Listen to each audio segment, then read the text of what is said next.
আসসালামু আলাইকুম ভিউয়ার্স, এই মুহূর্তে আমাদের কাছে একটি Redmi 12 ফোন এসেছে। ফোনটির প্রবলেম হচ্ছে ফোন অন হচ্ছে বাট ডিসপ্লে আসতেছে না, এরকম লেখাও আসতেছে না।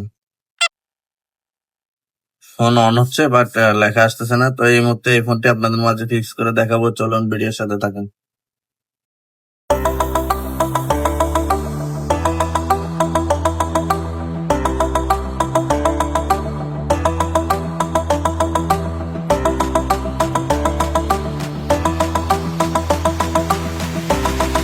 তো ভিউয়ার্স, এই মুহূর্তে আমাদের Redmi 12 ফোনটি কমপ্লিট ভাবে যে প্রবলেমটা ছিল প্রবলেমটা সলভ হয়েছে।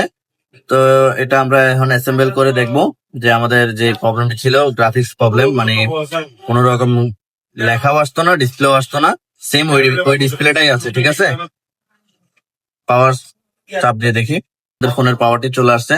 তো এই সমস্ত ফোনের কাজ করানোর জন্য আমাদের সাথে যোগাযোগ করতে পারেন, আমরা এই সমস্ত ফোনের কাজ করে থাকি। তো অন হওয়ার জন্য একটু অপেক্ষা করি।